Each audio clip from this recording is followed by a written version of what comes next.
Matthew Glazier here from WhatAcca.com. We have got the game week 6 predictions for you. 10 more matches to cover. Last week we got 6 out of 10. This week, let's do even better. It all kicks off at Stamford Bridge on Saturday lunchtime. For those expecting plenty of goals, you might be a bit disappointed. We're not expecting many here, so we're going to go for under 2.5 goals. Chelsea have conceded 1 goal so far in their 5 matches. That was a Mohamed Salah penalty at Anfield. Similarly, Manchester City have not conceded a Premier League goal since Son Heung-min scored for Tottenham in the opening game of the season. Therefore, under 2.5 goals can be back with confidence. Wouldn't surprise me if it was a 0-0 draw. Under 1.5 goals if you're feeling a bit more adventurous, but we'll go for under 2.5 to kick things off. Manchester United are playing Aston Villa at the same time. We're going to go for Manchester United to win and both teams to score, yes. We do think that the Red Devils are highly likely to win this match. They've already put Leeds and Newcastle to the sword at Old Trafford by convincing scorelines. But we do think Aston Villa have got plenty of goals in them. There's only one Premier League match in which they've not found the net so far. And with Danny Ings and Ollie Watkins looking formidable, then we think that there's every chance that they'll find the net, but United will come away with the victory. Everton play Norwich at 3 o'clock on Saturday, and we're just going to go very simply for the Everton win here. Yes, they might be missing Dominic Calvert-Lewin and Richarlison, but we do think that Salomon Rondon and Damari Gray are among the players that can make life very difficult for a Norwich team who are down on their knees already after just 5 games. They might have had a tough opening run of fixtures, but losing 3-1 at home to Watford has certainly set some alarm bells ringing at Carrow Road. So we'll just go for the Everton win and put that in our accumulators this weekend. We move on to the action at Ellen Road, Leeds against West Ham. We're going to go for both teams to score, yes. The reason for this is that both teams have found the net in 4 of their first 5 Premier League matches.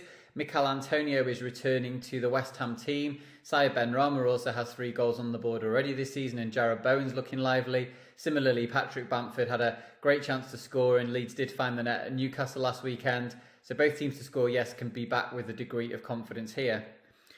Leicester clash with Burnley. If push comes to shove, if we're going to have a bet in this game, we'd probably back Leicester to win and both teams to score 0. I mean, Burnley's goals for in the Premier League this season looks like binary code. It's 1-0, 1-1-0. So we think Leicester might get their act together at the back. Yannick Vestergaard might slowly start to find his feet alongside Kalgar Soyuncu. And rather than back the Leicester win, which isn't easy to do based on their sort of slightly unconvincing start, Leicester, both teams to score no, gives us a bit more juice in the price. Watford clash with Norwich. We quite fancy the idea of Watford winning this game, so we're just going to back Watford on the full-time result market. There seems to be a lot of reliance on for Newcastle on Alan St-Maximin, and the Hornets will be fully aware that stopping him will be a way of stopping Newcastle. We think that Watford have already had a couple of wins on the board, and with Ismail Assar and Josh King and Dennis, they look pretty lively up top. So we're just going to go for a Watford to win on the full-time result market. Brentford clash with Liverpool, and we think that Liverpool are a good bet here to win and both teams to score no.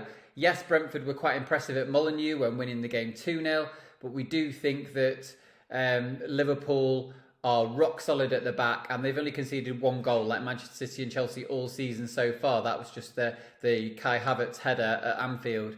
So with Virgil van Dijk in central defence alongside Joel Matip, they look absolutely watertight. And much as Brentford have had a convincing start to the season, we think that Liverpool to win and Brentford not to score is a good bet here. So next we've got Southampton against Wolverhampton Wanderers.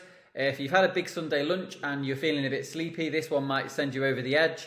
Southampton have only scored 4 goals in their first 5 matches. The last 4 of their matches have been draws.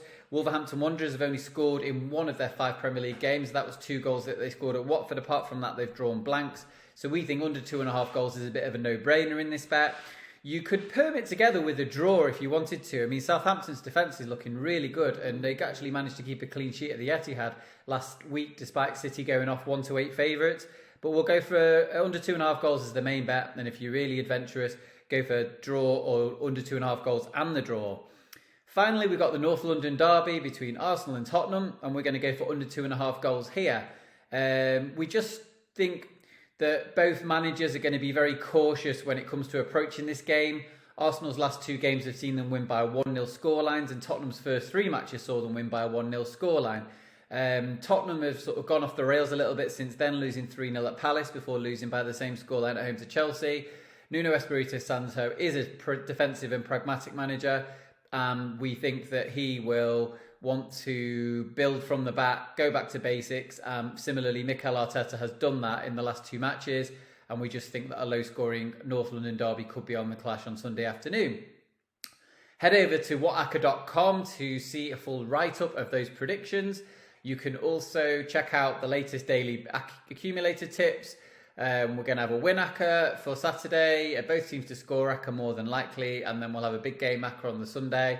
Hopefully we'll be able to bank one more winner before the end of September. We're about even for the month after a profitable August.